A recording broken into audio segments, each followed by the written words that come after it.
Baru-baru ini, Paus Benediktus ke-16 meninggal dunia. Dalam duka, kita dapat melihat serangkaian upacara pemakaman yang berbeda dari pemakaman awam atau klerus Katolik lainnya. Simak video ini sampai habis untuk mengetahui apa yang terjadi saat Paus meninggal dan apa makna dari proses penguburan seorang Paus. Ketika seorang Paus yang masih menjabat meninggal dunia, Sekretaris Negara Vatikan atau Camerlengo atau Chamberlain, yaitu sebutan untuk pengurus rumah tangga gereja Roma, mengkonfirmasi wafatnya Paus dengan memanggil nama Paus sebanyak 3 kali. Jika tidak ada jawaban, dulunya Chamberlain ini akan menggunakan palu perak khusus untuk memukul dahi Paus. Nah, jika Paus tidak menjawab atau tidak bereaksi, maka Chamberlain akan menyatakan bahwa Paus meninggal dunia. Seiring perkembangan teknologi, wafatnya Paus diumumkan berdasarkan pemeriksaan medis oleh dokter, sehingga pukulan palu di dahi ini tidak dilakukan lagi. Dan apa yang terjadi pada saat Paus meninggal dunia? Pertama, Chamberlain akan mengesahkan sertifikat kematian Paus. Lalu, Chamberlain akan melepaskan cincin nelayan atau bahasa Inggrisnya Ring of the Fisherman, bahasa Latinnya Annulus Piscatoris. Apa itu cincin nelayan? Cincin nelayan adalah salah satu atribut resmi yang dikenakan oleh Paus. Nelayan dalam tradisi suci menyimbolkan tugas perutusan para rasul. Kalau kalian ingat, Tuhan Yesus mengutus para rasul sebagai penjala manusia. Cincin nelayan ini juga berfungsi sebagai stempel untuk menyegel dokumen resmi yang ditandatangani oleh Paus. Juga, jika kita bertemu dengan Paus, kita punya tradisi mencium cincin nelayan ini yang menyimbolkan rasa hormat dan ketaatan kita pada Paus selaku wakil Kristus di dunia ini. Setelah cincin nelayan dilepaskan dari jari Paus, maka Chamberlain akan menghancurkan cincin ini dengan palu di depan para kardinal dan menyegel ruang kepausan dengan segel lilin. Hal ini dilakukan untuk mencegah pemalsuan dokumen yang bisa saja terjadi dan juga untuk alasan keamanan negara, karena kita tahu Paus juga pemimpin kota negara Vatikan.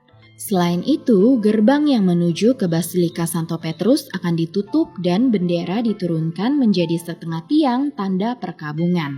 Nah, tahta Paus akan disebut sede vacante atau tahta kosong. Karena itu, seluruh otoritas kepausan akan diambil alih oleh Chamberlain sampai Paus yang baru terpilih. Chamberlain juga mengurus pemilihan Paus dalam sidang konklav, di mana para kardinal dari seluruh dunia yang punya hak suara akan berkumpul di Kapel Sistina. Tapi kondisi sede vacante ini tidak berlaku pada saat wafatnya Paus Benediktus ke-16, karena beliau sudah emeritus atau bukan Paus yang sedang menjabat. Back to the topic. Bagaimana Paus dimakamkan?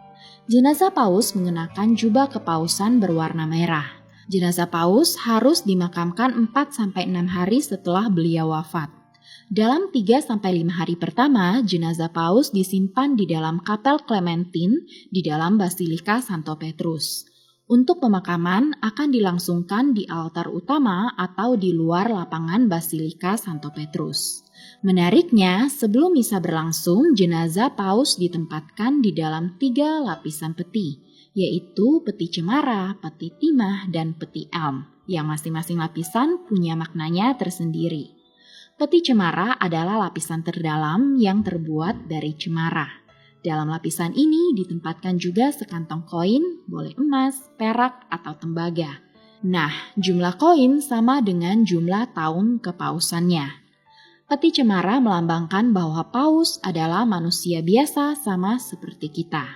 Peti cemara disegel dengan 3 pita sutra dan ditempatkan ke dalam lapisan peti kedua yaitu peti timah. Peti timah ditutup dengan solder, diukir dengan nama Paus dan tanggal kepausannya, lalu ditempatkan di peti lapisan terluar yaitu peti elm. Elm ini sejenis tumbuhan kayu yang melambangkan martabat Paus. Lalu peti elm ini dipaku rapat dengan paku emas. Paus akan dimakamkan biasanya di bawah altar utama Basilika Santo Petrus di dekat makam Santo Petrus, Paus pertama Gereja Katolik. Namun, waktu dia masih hidup, paus juga tetap bisa request di mana dia akan dimakamkan.